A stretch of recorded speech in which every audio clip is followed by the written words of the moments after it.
Hi, I'm Andrew Nelson. I'm really glad you could join us. And whether you're here in person or watching online, we want you to participate in the discussion. To facilitate that, we'll be using Slido.com, a simple, interactive platform for live Q&A and polling during events. So here's what you'll need to do. First, open a browser on your device. Then, type in Slido.com. Then, enter event code Capri. And that's it. You're live. From here, you'll be able to send in your questions, upvote the questions of others, and participate in live polls. We recommend stating your name and location, but that's not a requirement. And that's it. You're all set to engage with us throughout this event. Capri, as many of you already know, is the Caribbean's leading public policy think tank. We take responsibility. The origin of take responsibility is the origin of Capri itself.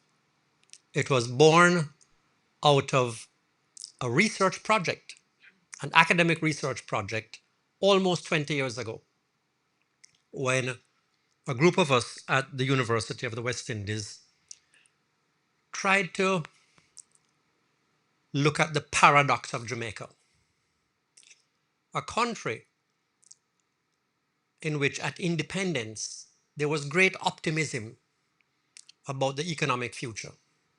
And that optimism was not just the overexuberance of being an independent nation, it really was also reflected in what subsequently was the academic discussion around development, that countries in Jamaica's position, former English colony, an island, not landlocked, so it had adequate ports, close to a rich and growing market, didn't have long-standing, deep ethnic divisions, that it did seem poised for rapid economic growth. And, after almost half a century, that was not realized. In fact, Jamaica ended up being one of the poorest performing countries in the developing world. And we tried to figure out, with all of those advantages, what really was the problem. And we found that Jamaica's policymakers made critical policy mistakes at particularly important junctures, that the policymakers were not well informed. And a part of it had to do with the narrative of lack of autonomy. That the narrative had to do with blaming the global economy for Jamaica's problems.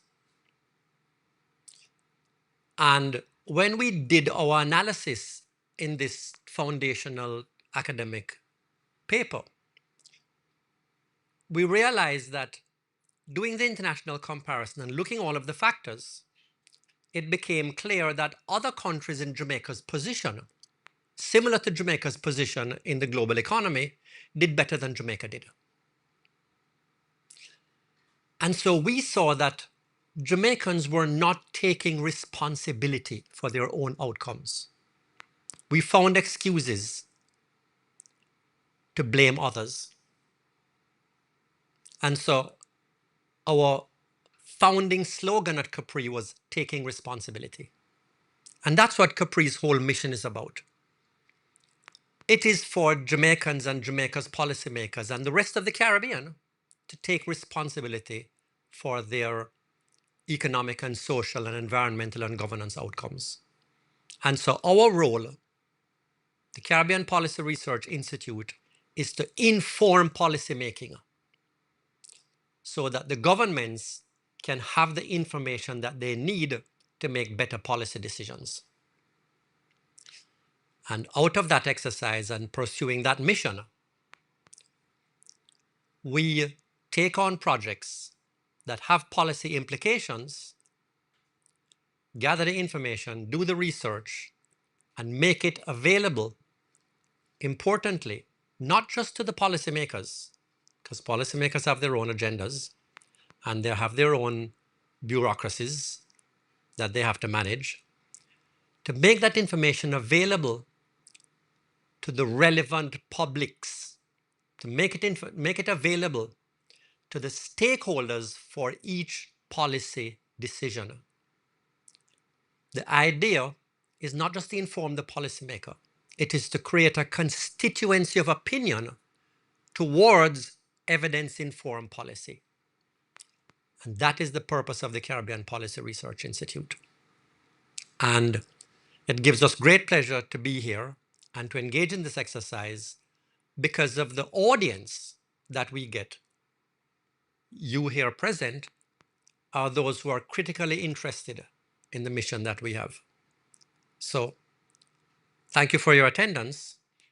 I would like to call particular attention to how Capri is funded.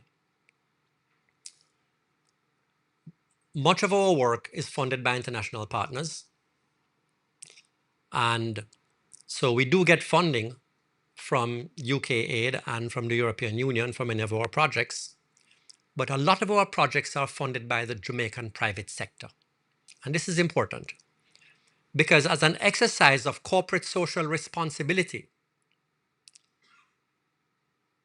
about a dozen or so companies in the Jamaican private sector make a contribution to making the society better for all of us. And they are willing to pay their share. So I want to express my gratitude to those organizations. And in particular, I want to do so to the CEOs of those companies who not only give us that annual contribution, but who show up and engage in the work that we do. Without that, the work that we do is not possible. And this one in particular, because this did not get any external funding. So this work was only possible because of the good corporate citizens that funds Capri's core expenses.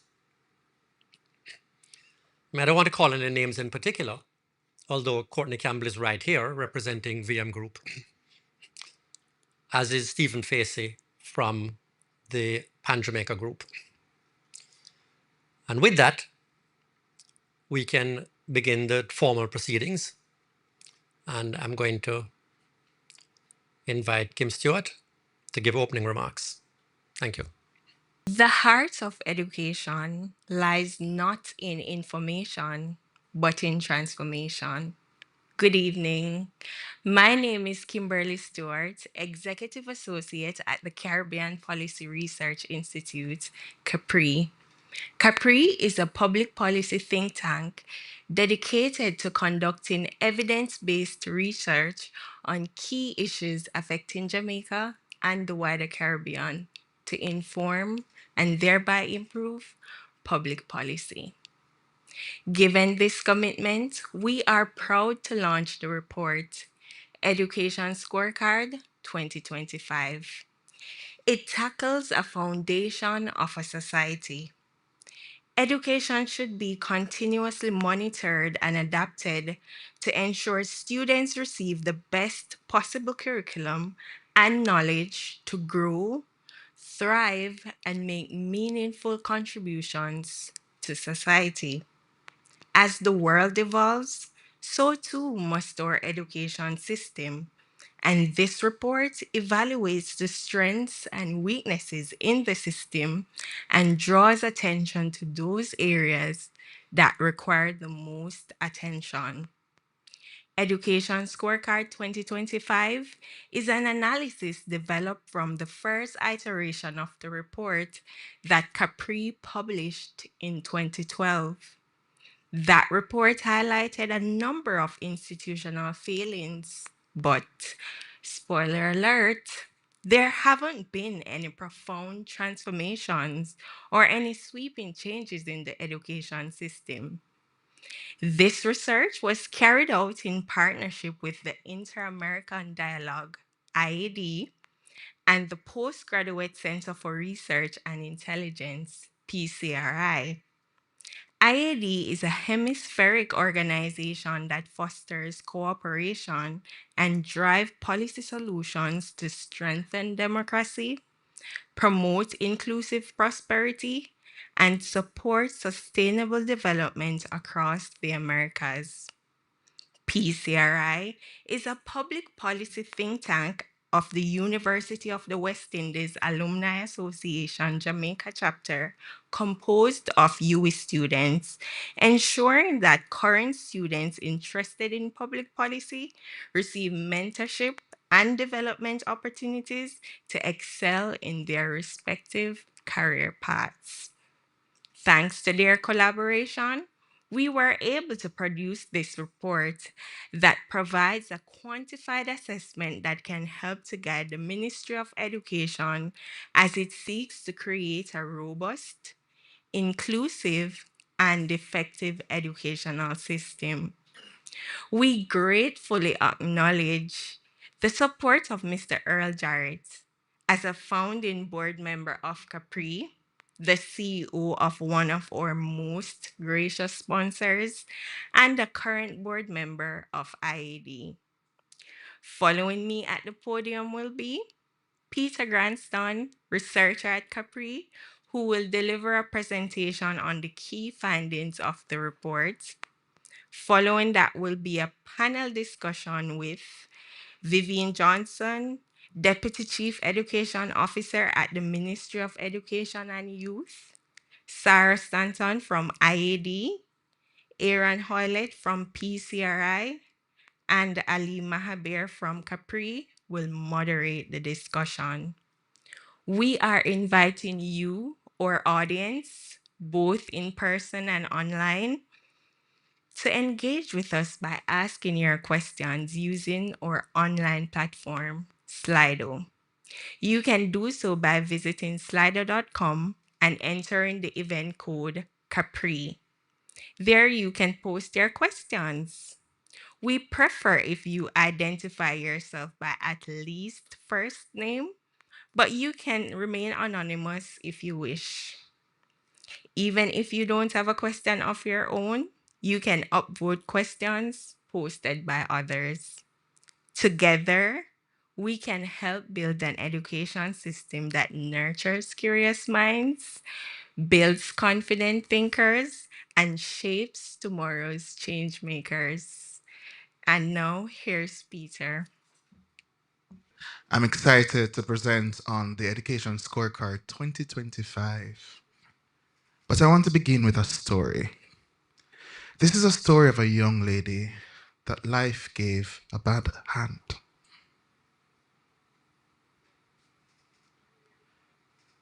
While in high school, she became pregnant, was unable to complete her journey, but wanted to try and sit at least 3 subjects with the hope of building her qualifications.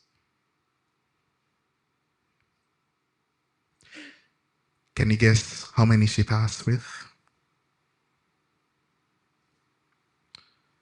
Only 1 subject. She had all the determination in the world.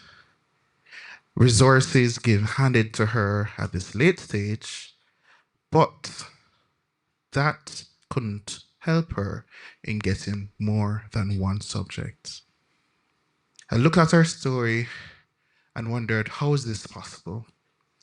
Then I look at her education background and realize she fell in the category of youths whose numeracy and literacy basis at the age of 0 to 3 was little to non-existent. The category where they barely knew how to read, but moved from primary education to secondary. Advancing to secondary, they were pushed into a system not having the firm foundation thus predetermining the outcome. She tried her very best, but it was not enough. And in the end, became another statistic. So among these statistics, where did she fall? Out of 100 students, out of every 100 students, only 73 will actually be enrolled in school.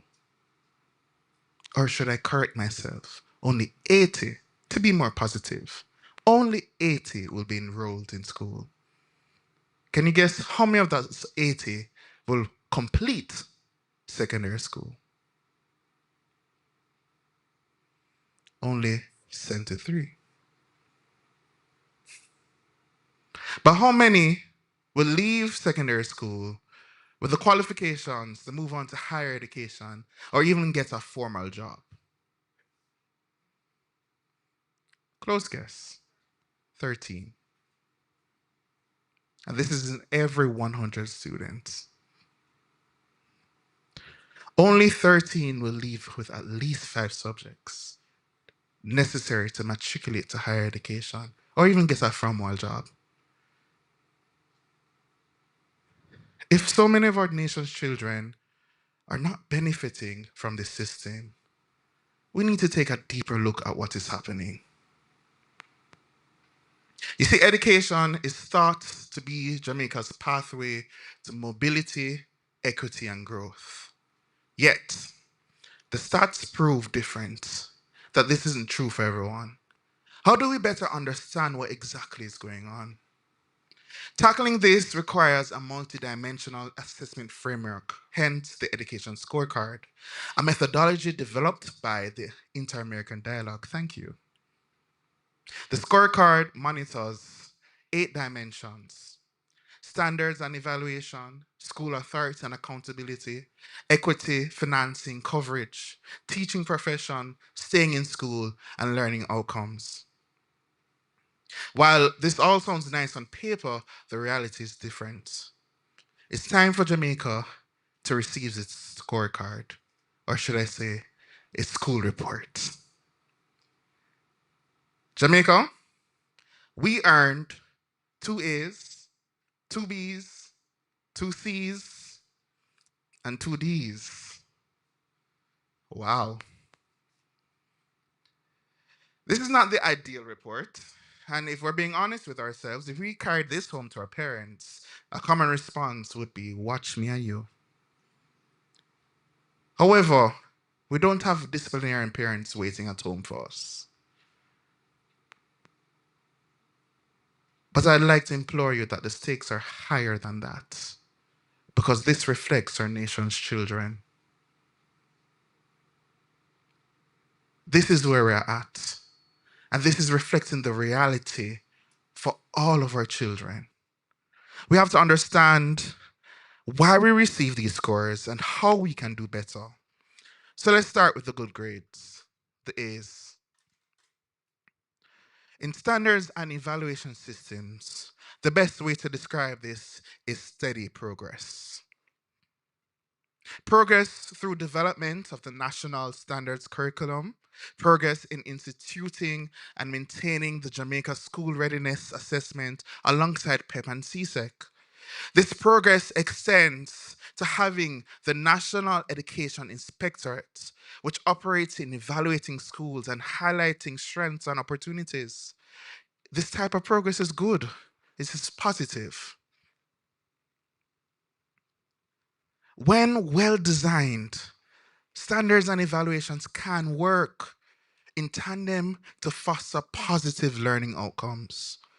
But there must be alignment with the process, monitoring, and expectation amongst teachers, principals, parents, and the ministry. Although standards and evaluations may appear to operate somewhat independently, they are actually the same two sides of the same coin, revealing what children should learn and whether they have learned. Steps have been taken to strengthen school governance and accountability, with a growing recognition that schools perform best when they are both supported and held responsible for results. And this is school authority and accountability. Therefore, attention must be placed on school boards and other governing bodies. We recognize that boards present opportunities for parents, community members, students, and local stakeholders to have a voice in school management. But weak governance allows for greater autonomy without sufficient accountability. Although governance practices are still developing, the actual structure gives Jamaica a better chance to build a more consistent culture of accountability. With these excelling grades, constant improvement will go a long way. But we must also consider our B grades. Despite efforts, the most vulnerable are not receiving the education they deserve. Household income still shapes opportunity. While preschool attendance is high overall, the poorest households lag behind. And children from wealthier families are most likely to attend higher quality institutions. Digitally, the divide continues. Lower income families rely mainly on tablets or shared devices, while higher income households have access to laptops, desktops, and steady connectivity, giving their children a lasting advantage. When it comes to children with disabilities, they face the steepest barrier. With many schools lacking adapted facilities, trained teachers, or appropriate learning resources, and let me clarify, trained teachers in that field of special education, the chances of these children having equitable access and resources is slim. Even geographically, disparities remain. Urban schools are often overcrowded, and some rural schools are underutilized and lack the resources to offer quality programs. These disparities confirm that not all children benefit equally. For too many, background and circumstance still determine how far they progress and what outcomes they'll achieve. For financing education, although Jamaica consistently invests over 5% of its GDP on education, which is well above our regional peers. Good job, Jamaica. There are concerning patterns with a return on investment. Early childhood education remains underfunded, despite being the stage most critical for long-term learning.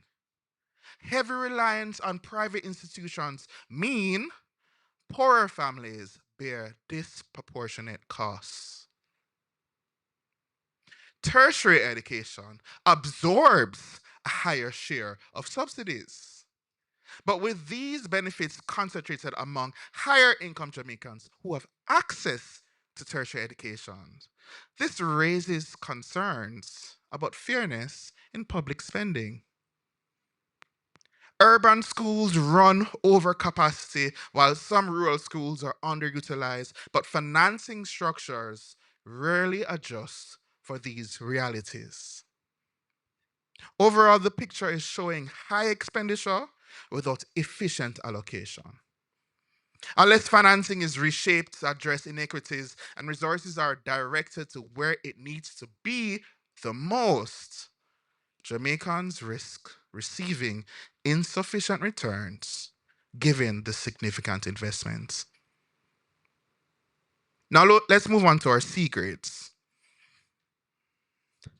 Coverage tells a mixed story, especially as students move through the system. Primary enrollment is nearly universal, but coverage becomes fragile beyond this stage. 1 in 5 secondary age children is not enrolled, with upper secondary consistently lagging behind lower secondary. At the tertiary level, coverage is especially low.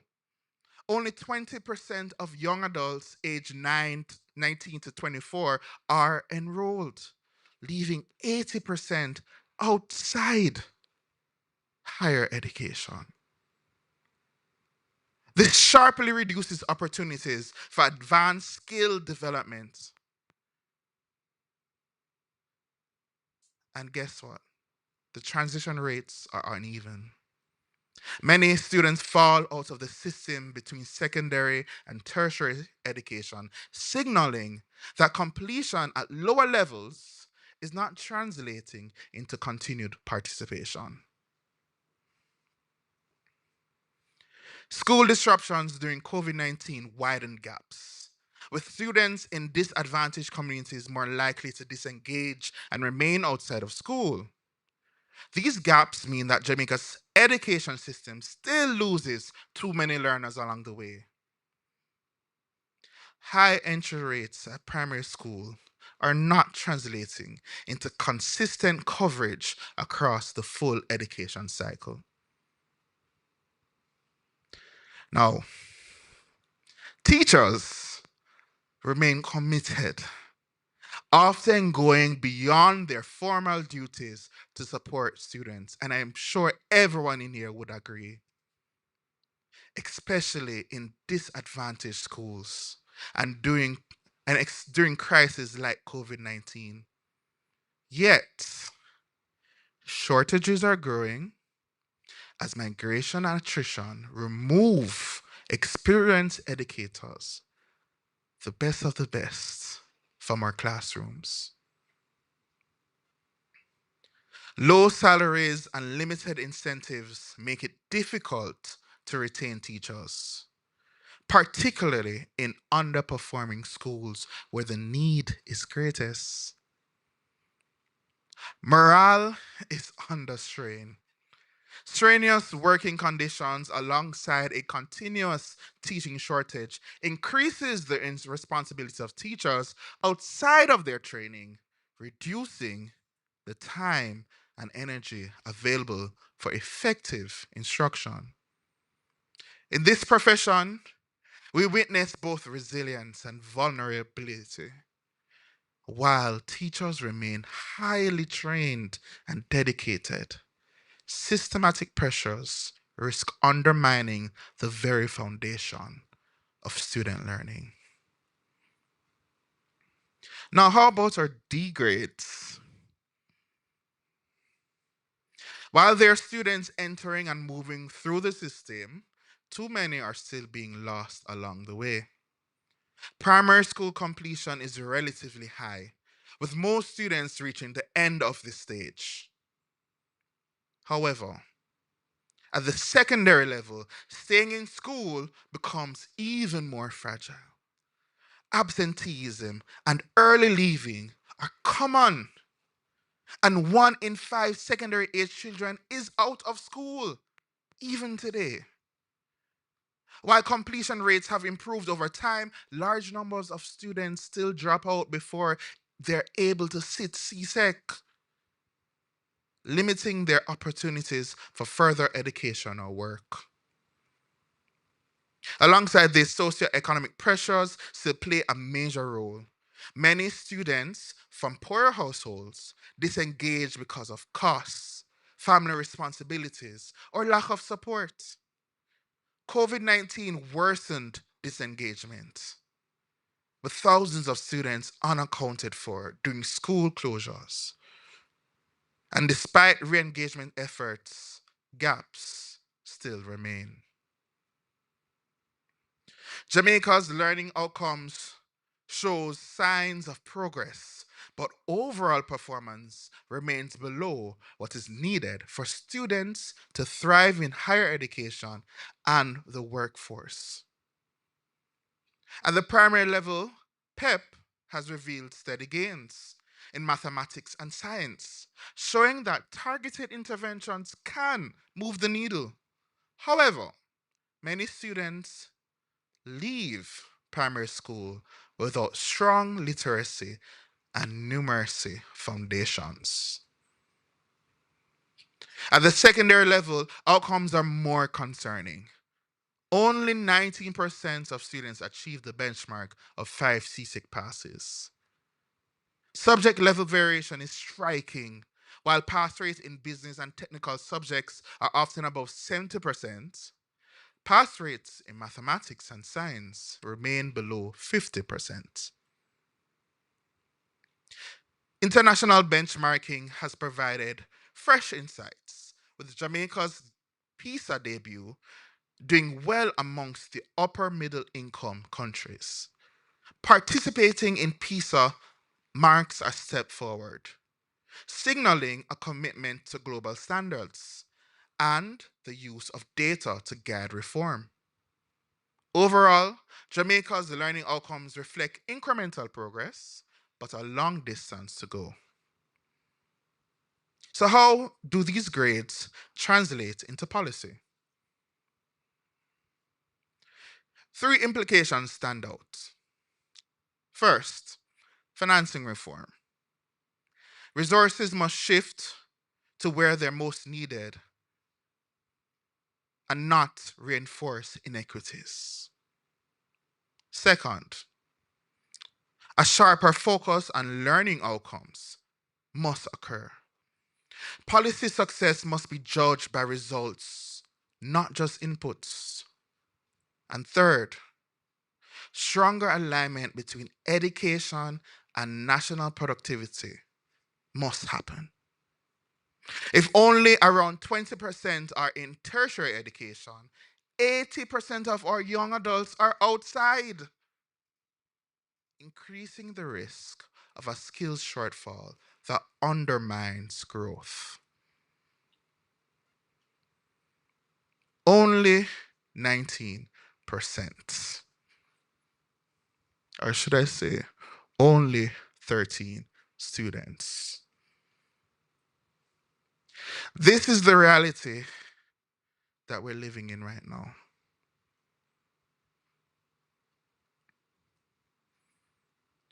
We want to change this reality through our recommendations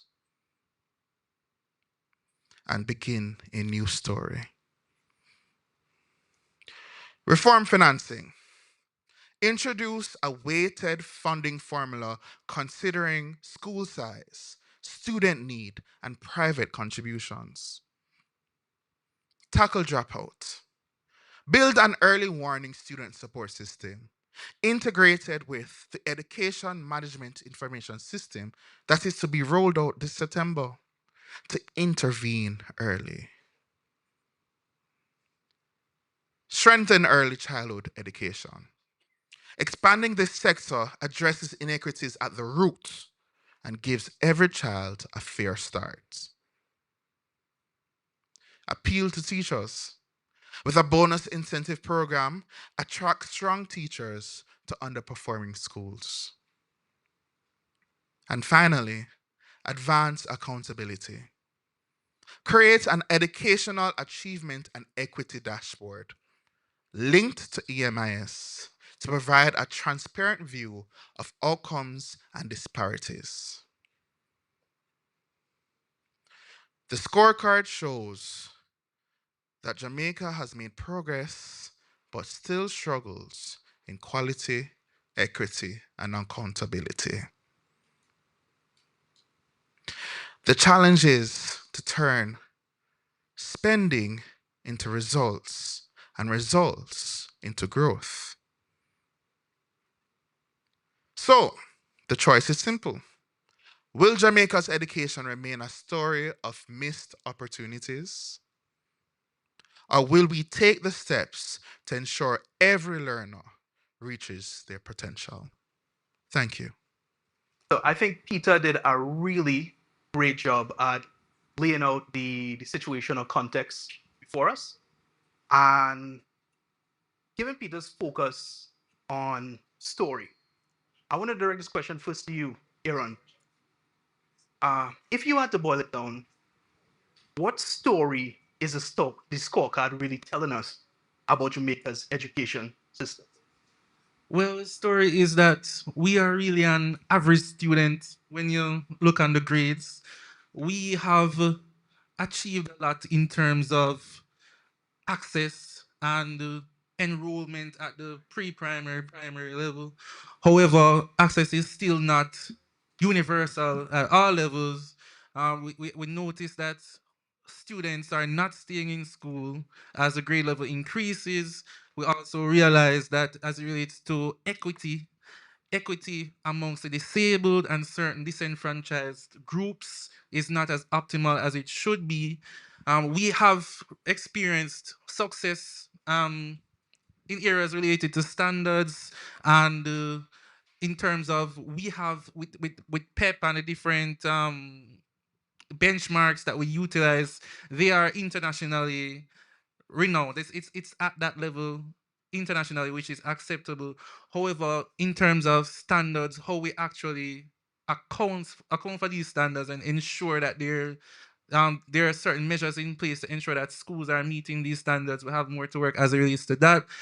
Also, as it relates to financing, we we still have to find an optimal financial um, mechanism to expend public funds in the education system so that we can get more value. Learning outcomes it has been in general good in other subjects, but in terms of science and mathematics, we see that it's still lagging behind. So we are an average student, and there's still a lot to be done. So we have to buckle our straps and ensure that we can move from the average to exceptional. Yes. I'm hearing a lot of different mismatches across many different areas. Before we dig into those many different areas, I want to hear from Sarah in terms, I want to get your perspective, from a global context. Uh, when this same story, how do you think Jamaica stacks up internationally? Are these different mismatches? Is it unique to us, or are they the things you're seeing across the world? So to speak? Thank you. Thank you, Aleem, so much for the question. And thank you to my fellow panelists for being here. I want to say it's really an honor to be here representing the Inter American Dialogue. I've had such a wonderful time working with these fine folks at Capri and PCRI on this report. And I want to thank Earl Jarrett for his support of this. It's really appreciated and really tremendous that we're able to be here tonight and celebrate it. So thank you so much. Your question is I think a really important one, but a delicate one, Aleem, because I think the comparison game can often lead to unproductive conversations if we just look at this as sort of, well, are we better than this country or better than that country? I think that there is so much that Jamaica is doing really well. I think the amount of funding, as Peter indicated in his presentation, we see that Jamaica is committing much more of its GDP to education than other countries. And there are many sort of fundamental basic questions ensuring students are attending school, especially at the primary level. We see real much to be proud of for Jamaica. The challenges that I think Jamaica faces are now that students are in school, are they actually learning? Is the time that they're spending in school contributing to their development and preparing them for the workforce? And that is a challenge that many countries are facing, but it's also the fundamental challenge of whether an education system is, meeting its own objectives. Um, I think the other thing that we see as a real challenge is the impact of COVID-19, which was, of course, a global pandemic. And I know that in 2025, we all want to think that that's in the past, but the reality is that the students who are in classrooms today are the same students who 5 years ago were at home, if they had computers, or technology access, hopefully, being able to learn somewhat remotely, but many of them did not have that. And we're seeing that, I think we're just being able to see sort of what the impact of that is. So I want us to be careful of thinking that that's something that we can sort of move on from. So I think the two sort of key challenge, I would really commend Jamaica on its the commitment of resources and really making sure that students are in school, which are not easy things. And I would say that there is great work to be done in making sure that students really learn when they are in school, that they graduate prepared to take on the world, and that we don't forget that we're still recovering from, and there are great challenges to come from the COVID-19 pandemic, and making sure that students are fully integrated back into the school system. Thanks, Sarah. And Vivine, so as a representative of the ministry, we just had the swearing-in ceremony yesterday of our new administration. Sarah says, you have some commendations coming your way. We've made progress in a lot of areas, but at the same time, we still face challenges. I want to direct you, which of the report's recommendations or which of its findings do you think the ministry could really work on, to get moving? Okay, thank you very much. Good afternoon, everyone. On behalf of the Ministry of Education, we just want to say to Capri that we appreciate the report, the various insights that it has provided. We, as a public sector, we are accountable to the public, and so any report analysis of the system, we have to look at it carefully, and as we want to ensure that we achieve the full potential of all of our graduates or all of our students, that they achieve the full potential, we want to ensure that we give them as much opportunity as is possible. So in respect to what you have said, one of the areas would be the early childhood education, because it sets the foundation.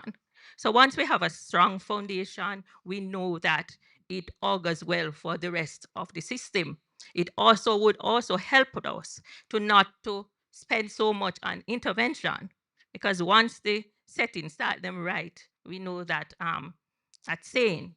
Okay, so one of the things with the early childhood education sector is that category is that roughly between 75% to 80%, they are privately owned.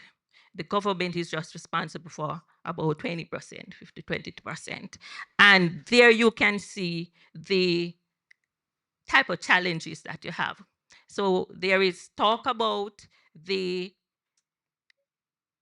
inadequate funding at the early childhood level, but you have to bear in mind in terms of the small nature of the number of educational institutions that we are responsible for.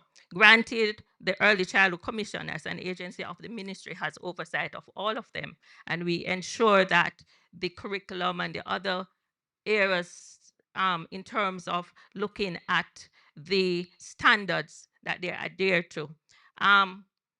It's a recognition, we're cognizant of the fact, as I said before, that only 20%, and based on the Charter of Rights, in the sense that from pre-primary right up to primary, there is a right to education. So we have to ensure that it is provided. And so government, and I'm speaking from what happened within the Ministry of Education, is that there is a plan to ensure that there's a broader involvement, so a greater involvement of the sector, the public sector, into the early childhood category, right? So one of the things that is taking place is ensuring that you have more conversion of the basic school into infant school. But the issue is, because they're privately owned, we are having the dialogue. As you know, some in the communities, they are community schools. And it's difficult, and you can understand that some of them consider that as money for them, their private thing. One of the things with government in terms of there is once it is taken over, they can't charge fees. And that's a reluctance on some of them part and their parts to really join in that partnership. So we have, because of the advancement of secondary education in terms of providing full coverage for our students, we don't really have the all-age schools again. Remember, when I was going to school, I was at an all-age school. No, that is just a primary. So the spaces at those schools, we have a lot. And therefore, one of the plans is to ensure that you convert. So you have these reclassified as primary and infant schools. So you have greater enrollment there at the schools. So as we said, it's to broaden the coverage of the public sector into private level. And I'm definitely certain that once that is there, once you have that, because you will have some of the other standards being achieved, then we should be able to see, could you say more of our students, apart from the 60-something% now, that will be pre-ready for primary schooling, that we will have much more. I think, I don't want to quote the target, but we do have much more than that, about 90%, to be able to transition properly into our system. All right. Right? Thank you. Thanks for that, Vivian. Aaron, you wanted to add something? Yes, I just wanted to concur with what the deputy education officer was saying in terms of the pre-primary level.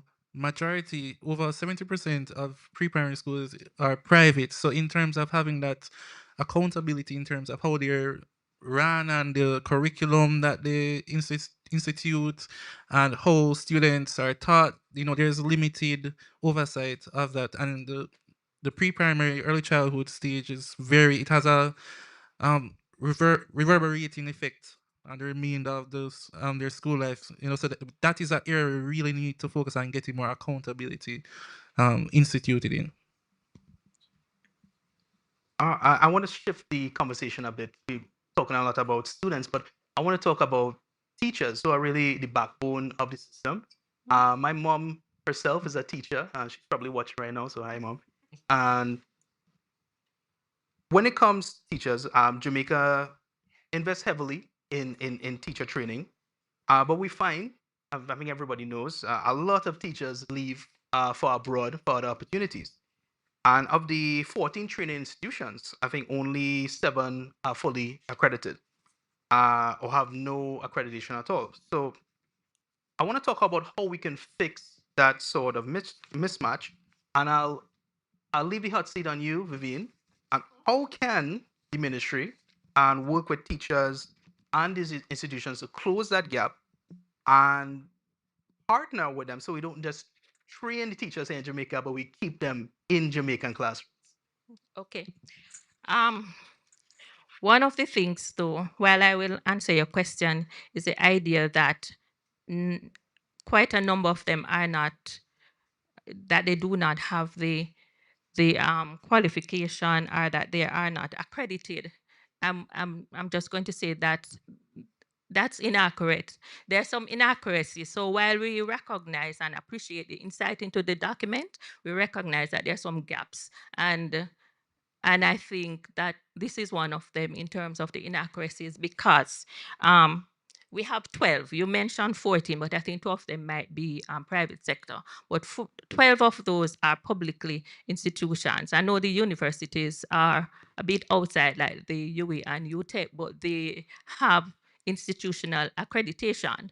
The colleges themselves, the teacher training colleges, they have accreditation because they are all under the umbrella of the agreement with the university. So while they do their degree there at the colleges, they are accredited, they are awarded it in association with the universities. So As far as I know, all of them have accreditation. So I'm not certain where that came from, right? In terms of the teachers, it's important to ensure that we we keep our teacher, we retain them.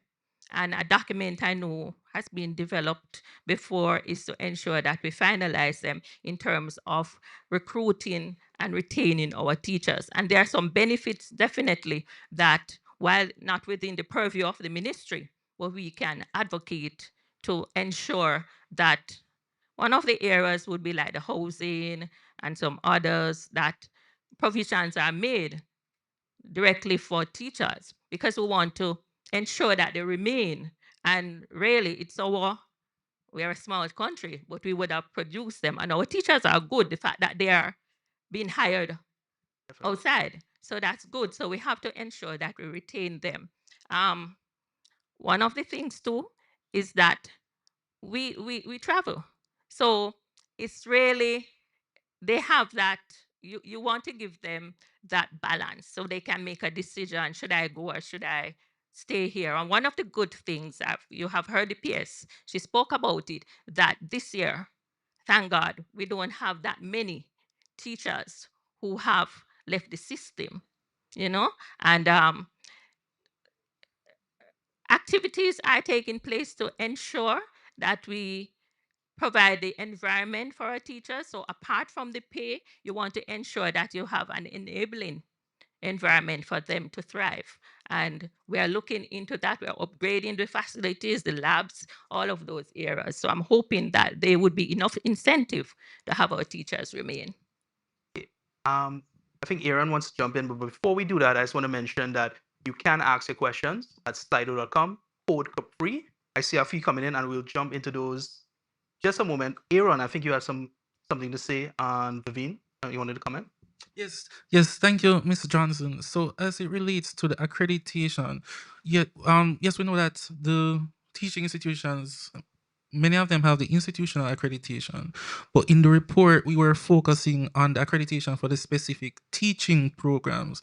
So that statistic was related to the teaching program, the specific teaching programs that they offered, and which specific teaching programs were accredited from those which were not. But we do acknowledge that the institutions themselves are accredited. Yes. So All of the programs, the teacher training programs are accredited. As we said, they're under that agreement with the University of the West Indies.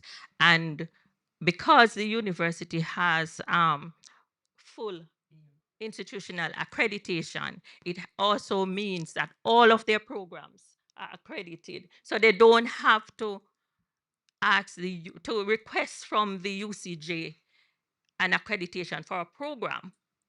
And therefore, all the teaching programs are accredited. So I'm not certain what happened. But as I said, there are some gaps in the information that is given, probably from certain perspective. So we have to look back at that. Maybe Sarah can help to address. Yeah, so one thing that I really want to talk about that I think is so crucial is the question of how to keep teachers in classrooms once they've graduated, because I think that the fact that so many teachers, as you pointed out, are able to find jobs in other countries is, signifies that they are well prepared to be teachers. But it also means that Jamaica is investing a lot of money in preparing teachers, and they are not reaping the benefits of having those teachers in Jamaican classrooms.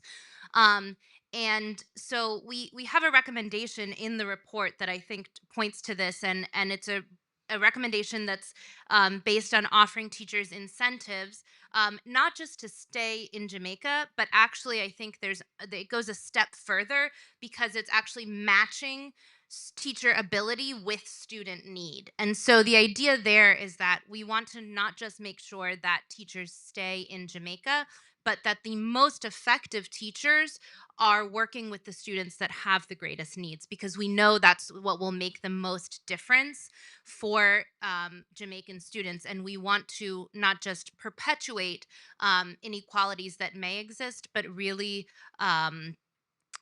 close those gaps. And so I think this is an evidence-based recommendation. There have been similar programs that have been implemented in Chile and other countries, and they've shown that teachers can be motivated to move into schools with greater student need.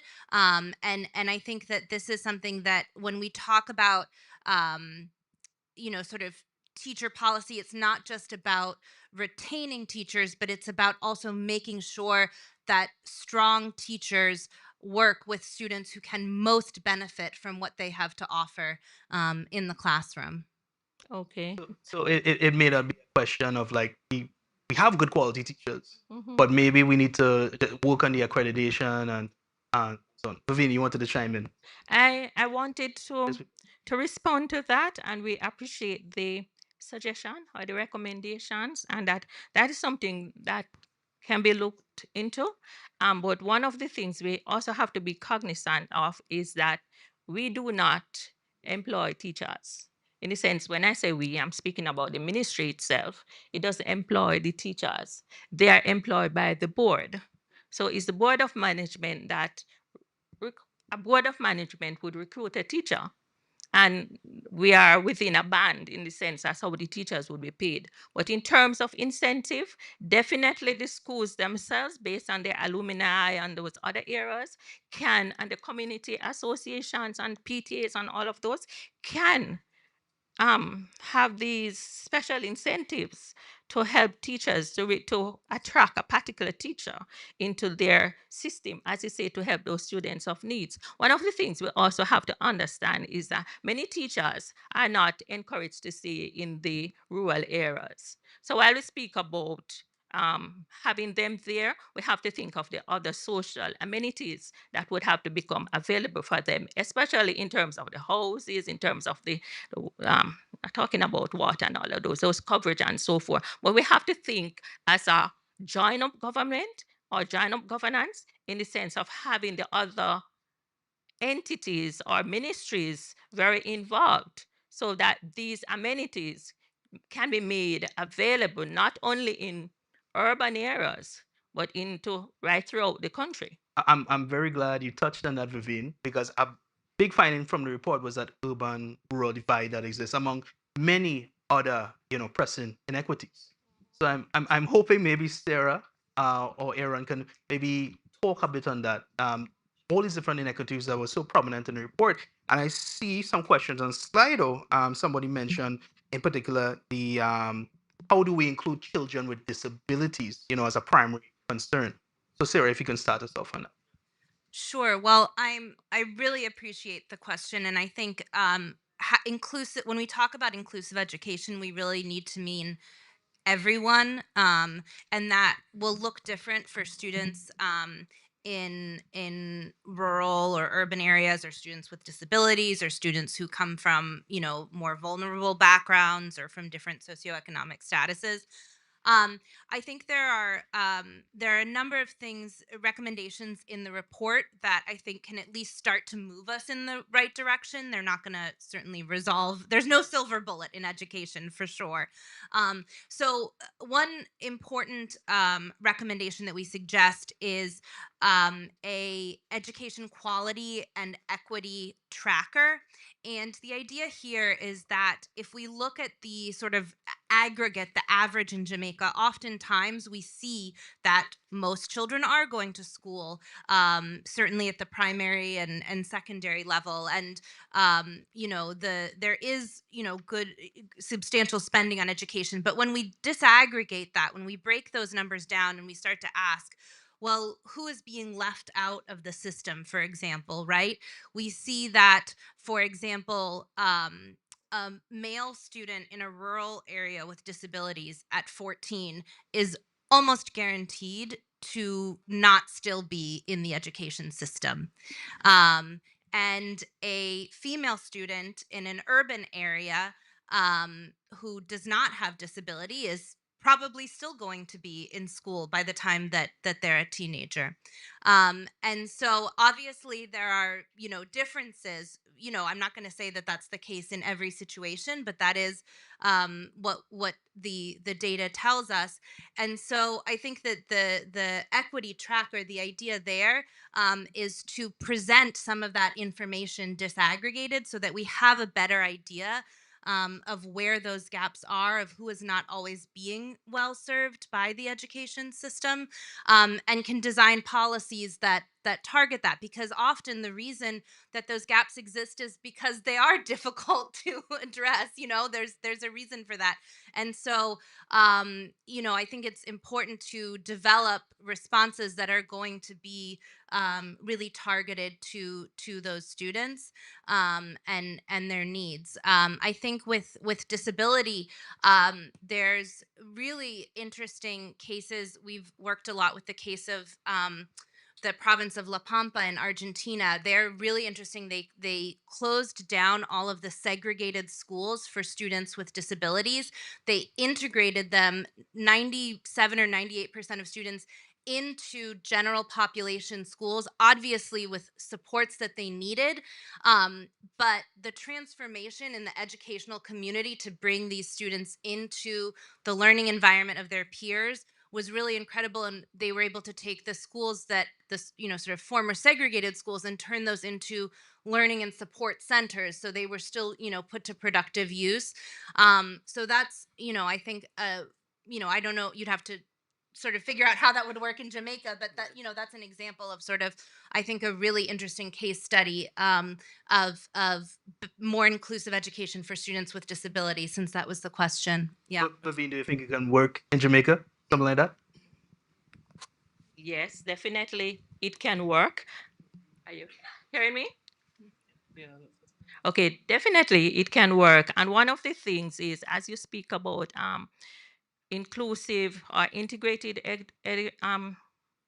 education, this is what is our policy, that as much as possible, this is what happens, that the students with disabilities, that they are to be integrated into the system because it helps them. We have special schools, but those would be more like for those with severe disabilities, but as much as possible that they should be integrated into our regular system. As a matter of fact, based on the Disabilities Act, the requirement of that, and we want to be compliant with that, is to ensure that all our institutions are retrofitted for our students. And the system has started that. So 40 schools as much as possible every year until all is completed, are all of them are covered. That is part of the target.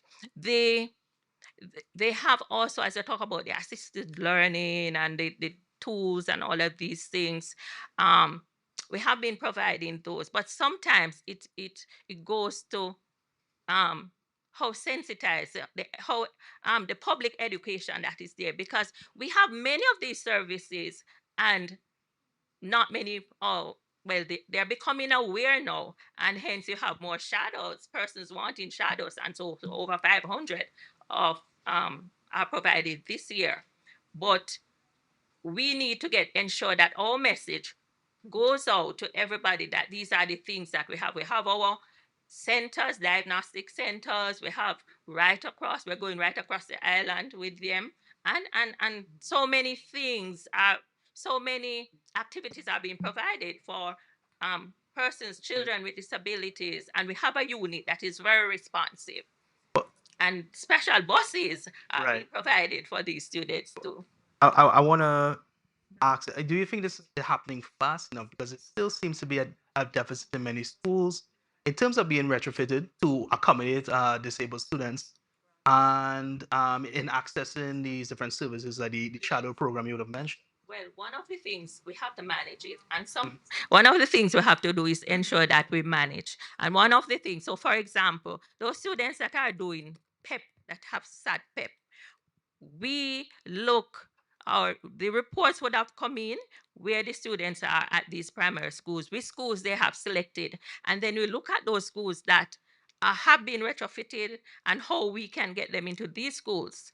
And if some of the issues, as you mentioned with the boys, you know, you have to have the different bathrooms and all of these things. So they're looking into that, maybe not fast enough, but we do have a plan and we're moving steadily.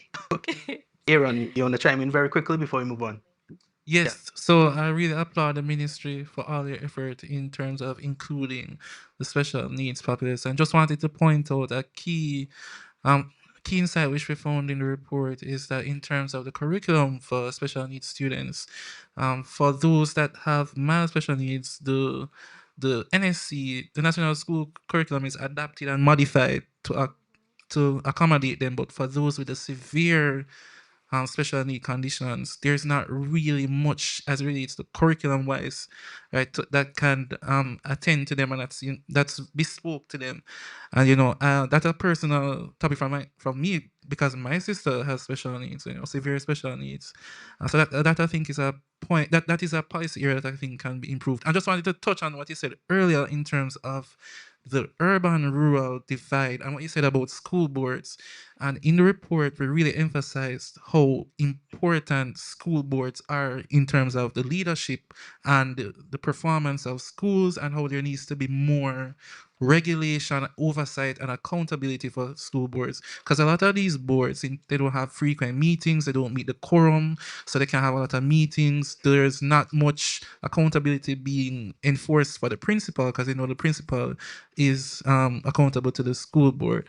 So in our report, we really emphasize the fact that school boards, we need to ensure that they're, especially in rural areas and for non-traditional schools, to ensure that there are mechanisms in place that facilitates the highly competent school board members, and that they're kept accountable.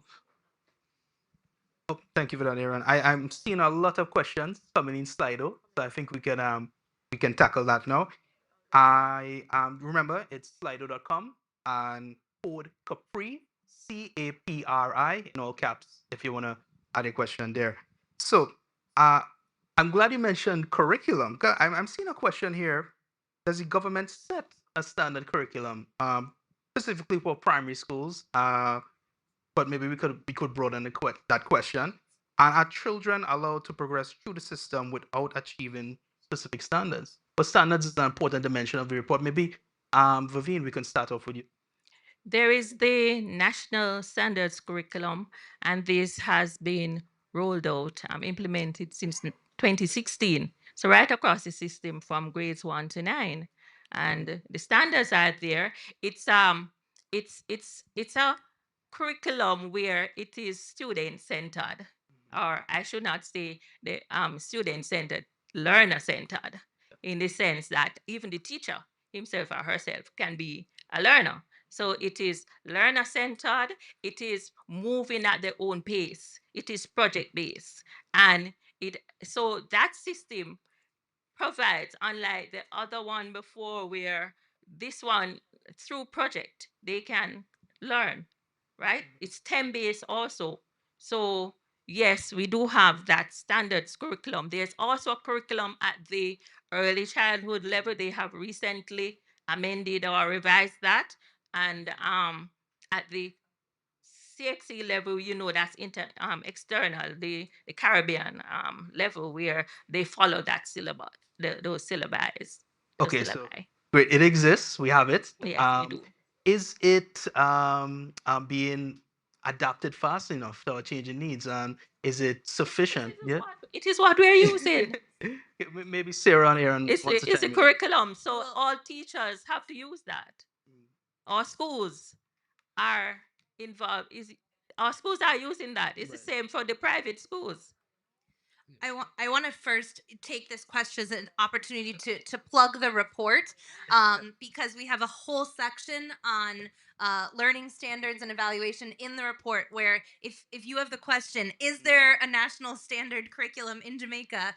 The answer is in the report, and we can tell you in much more detail as well, not just that it exists, but also a bit more about what the process is for translating it from a ministry document. Obviously, there's an important sort of step or leap to translate it from a piece of a document on a piece of paper, right, that the ministry in collaboration with others produces, to something that a teacher is actually using in their classroom. And that is a very difficult process and an important process.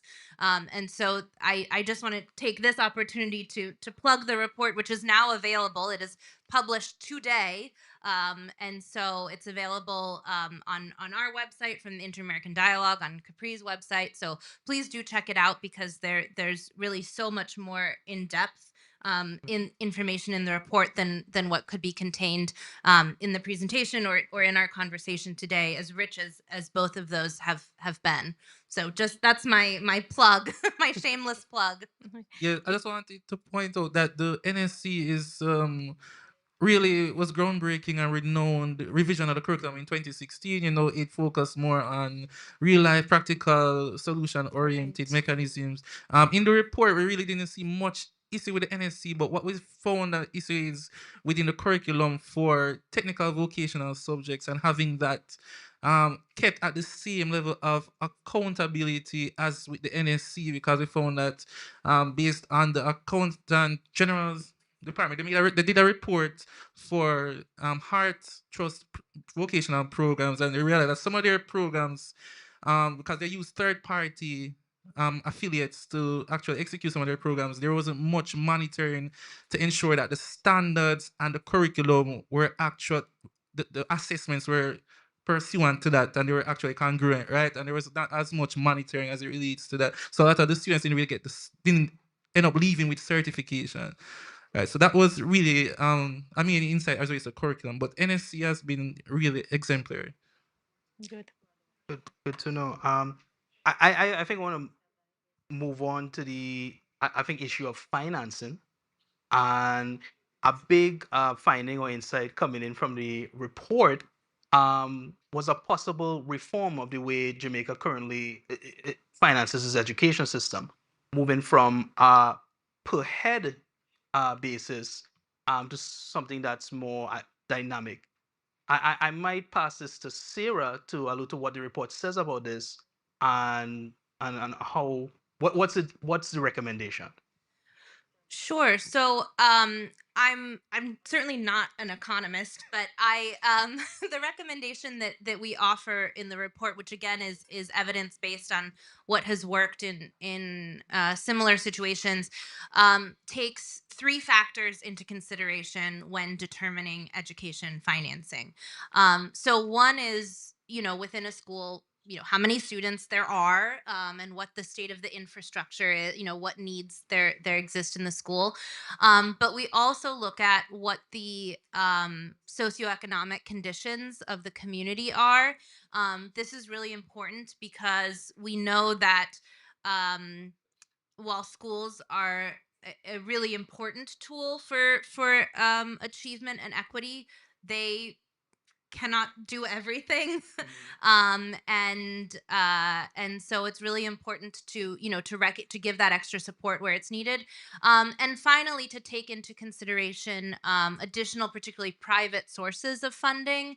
And this again is an effort to make sure that every dollar goes to where it will make the most difference. I think that given the investment that Jamaica is making in its education, which is really quite significant, and not just significant, but that it has been sustained over decades, is unique, really, and important to recognize. But that means that there's not necessarily more money to be found, and so it's really a question of, with the resources and the funds that are available, how to make sure that they are utilized to greatest effect. And so that's sort of the funding mechanism that we propose in the report.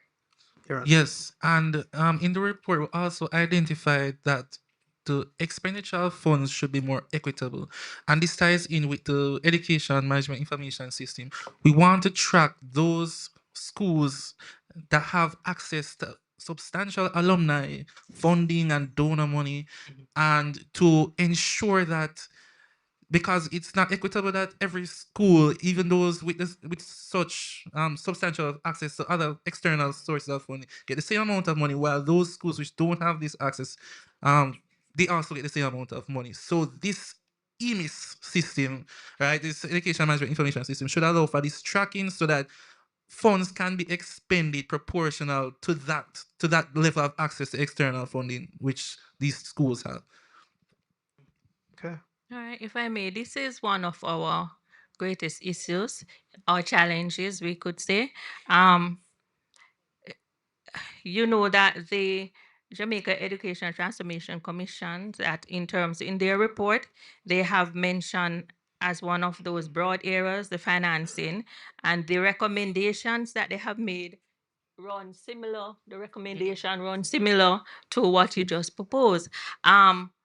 Right now, there is a committee, a technical group that is looking at the financing in terms of how is it in terms at the various levels, how it is like we will offer more equitable financing. We recognize that the per capita, it's as you would have mentioned, the challenges because of the number of students in some, you're going to have some based on the number that they will get more. You have others because of the support that they have from the community, their strong alumni, and also all of the other communities that they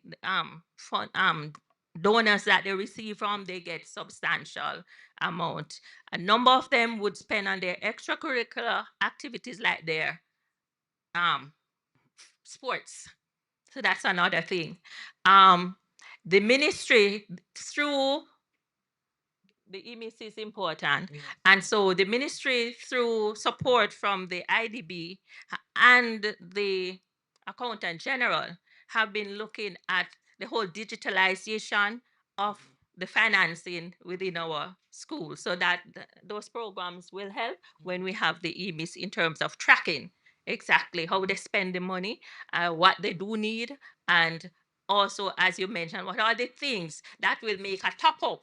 Right. Right. So while everybody will get, as you would say, like the per capita, what next that you would ensure that depends on what they have, that you would want to add something different, you know? So those are some of the things we are looking at. I'm sure that I could also indicate that we are also looking at tertiary in terms of completing our policy. That is also one of the main things or one of the areas that we're looking at. We have sought support. So anybody who has any idea that they want to help us with, this is also important. We welcome the suggestions. if anyone has any ideas now, we welcome one question. I think we have time for one question for people on the floor. And I see you already have a hand up. And you had your hand up a long, long time. Can you project your voice, please? Oh, we have a mic. We have a mic for you.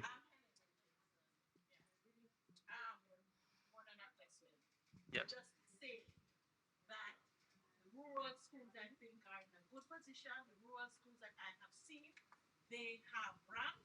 Our Kingston schools do not, I think, generally they have stairs. When it comes to accountability, it's how you were taught at school. I went to St. Andrew High School. 1974, we were told we are going to raise money to build an audiovisual center. In 8 months, the building was there. If you go to St. Andrew High School, it doesn't look like what it was when I was in 1974. It's expanded, and it's accountability. You know where the money is going, and it gets done. Right? So I don't think you should knock the rural schools. A lot of things are working. And I believe that the problem is in the internal structures. If the principal of a school is not guiding the school properly, that is where it breaks down. No minister of education can run the school like the schools and the teachers. And we have to get to that. And the Education Act has to be revised. It discriminates against the teacher. And I have to give credit to the JTA, who supports their teachers to the ground. And I have to give credit to the financial tip-friendly society which backs up teachers in this country. If your back is against the wall, you're insured of a grant of $200,000. Where is the rest of the financial sector pushing for our teachers? Thank you. Yeah. A very passionate and articulate comment there. Does anyone on the panel care to comment very quickly? Um, there was something that I need to mention that we Mm. actually have it in place, Yeah. but Like, oh, I'm sorry. I totally forget, but there was something that she mentioned that I wanted to say. We actually have that, but as soon as I remember, I will let you know. And if anybody like Dr. Gordon, if you're here, you're aware, then it's good you can share. yeah. So, I guess I have one last question to wrap. Oh, sorry, I just remembered. I'm sorry.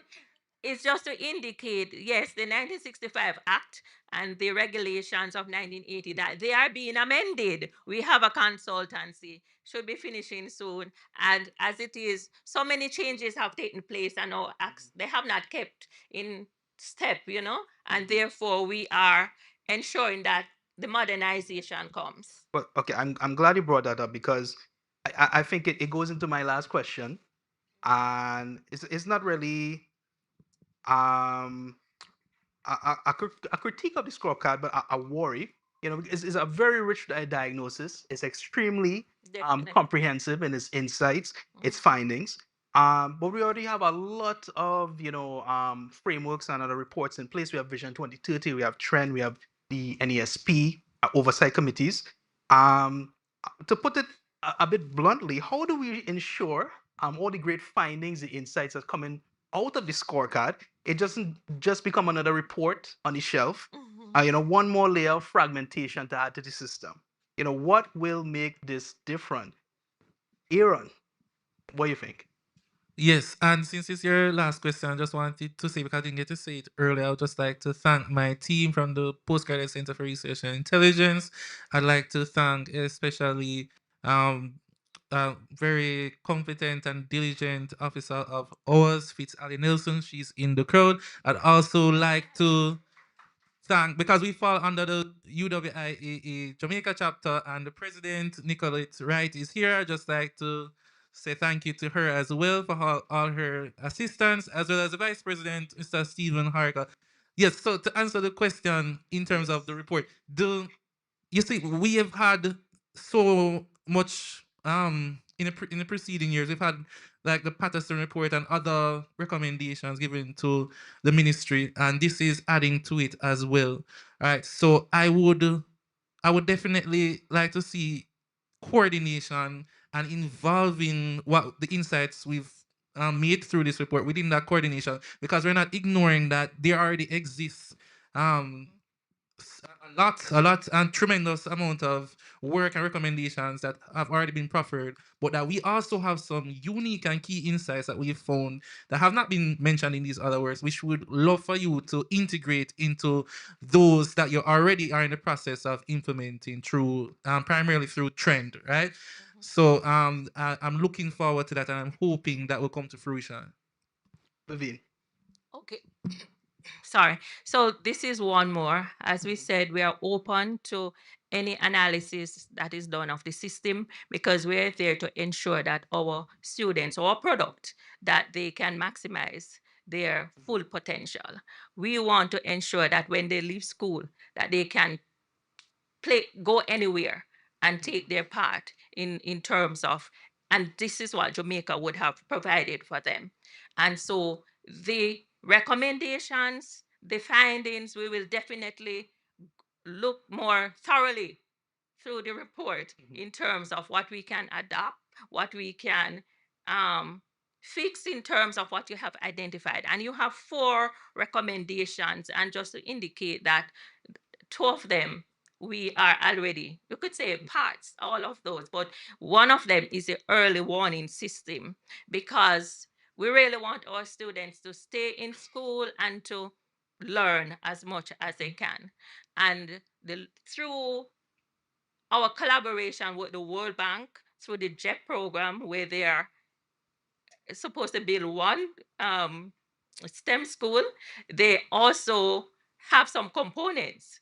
And one of the components within that is to look at the early warning system to strengthen the EMIS and also to have the early warning system. So if we can see these as early as possible, then the interventions can be put in place and we can have our students learning.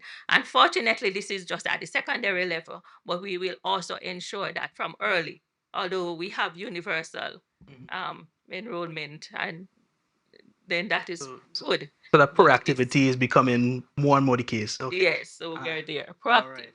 And Sarah, to close us out. Yes, thank you so much. Well, first of all, I'm so glad to hear that some of the recommendations are already being implemented or on the way to being implemented. That's really wonderful to hear. I think the question of how to make this not just one more report, there's a part of it that's our responsibility as a research team with Capri and with PCRI, but there's also a part of it that's a responsibility to the people who will read this report. So let me talk about first our responsibility in that. We worked really hard to make sure that this is a report that you can give to almost any of your friends or colleagues, regardless of whether or not they are particularly interested in education. And it is a report that they should be able to read, to understand, to find something of value in, to think about, to connect with their own educational experiences. It is important to us that this is not something that is only accessible as a document to people who already spend all of their time living, thinking, and breathing education policy. Those people often know what the challenges are, and they know, what the conversation and the debate is for the solutions. And it's important that they receive the report and think about it. And as Erin said, I think there are, new and important insights that are in there. But this is also a report, and this is sort of the second part of it where you all come in, both the people who are here with us this evening, but also who are watching on YouTube. That I Education change often comes when there is when education exists as an important topic within public debate and among civil society organizations, and is not just limited to the folks who are already going to be passionate about these topics. And so because we have designed this report to be accessible and of interest to a very broad audience, I hope that all of you, when you go home or when you're in a conversation with a friend and they ask you, what did you do this week, or, what was interesting, that you'll say, oh, I went to a presentation of this education scorecard. It was really interesting. I learned, and we have, the A's, the B's, the C's, the D's, we have the improvements. You can tell them right away. There are some areas where we're doing well, but there are some areas that we're not. And please start that discussion. We need all of the people in this room to bring that this conversation into other rooms and into other discussions, because that's what will really generate, I think, the sort of collective sense of responsibility for education outcomes that's really necessary. So please take this report and share it. As I said, we wrote it for everyone, not just for the policymakers. Thank you for that, Sarah. And I think that's a great note to end on. I want to thank all the members of our panel, Aaron, Vivine, and Sarah, for engaging in conversation. We did not get to every question. There were a lot on Slido we couldn't get to. I think that speaks to the engagement of our audience online and in person. But know that we'll have an Instagram Live tomorrow where you can pick up on some of the ones we would have missed out on, so you could tune in for that. So once again, I want to thank everyone for being here, and with that, I'll hand back to Kim to give the closing remarks.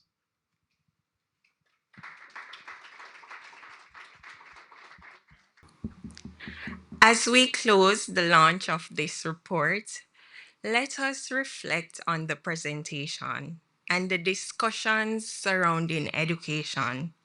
It seems clear that to improve education in Jamaica, we must improve the systems that guide it. This evening's launch of Education Scorecard highlighted the discrepancies within the education system and identified areas for improvement. The report serves as a tool to inform and enhance policies that guide the development of the education system, with the goal of strengthening the education of our children, equipping them with the skills and abilities needed to navigate and thrive in society.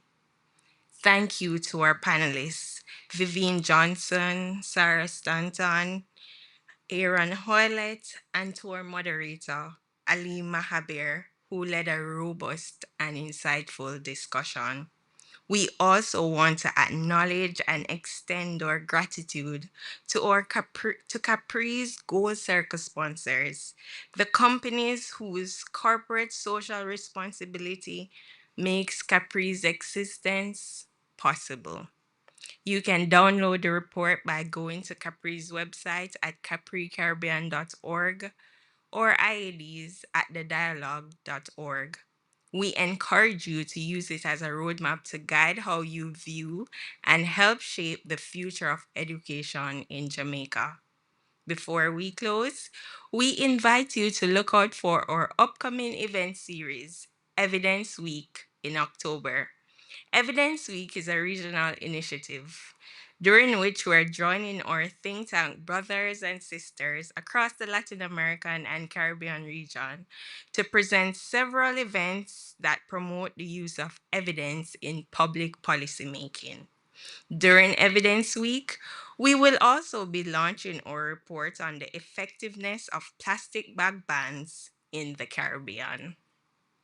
Please follow and monitor our social media platforms, Instagram, TikTok, and X, to keep abreast of the relevant information pertaining to these events and to stay informed of other Capri news and happenings. Thank you for being a part of this launch. Have a good evening. Capri is an organization that looks at important questions that affect our society, our economy, our development, and seeks to answer those questions by finding relevant information that are not biased or tainted by politics or special interests. Facts that are needed to make realistic decisions about problems that affect our country.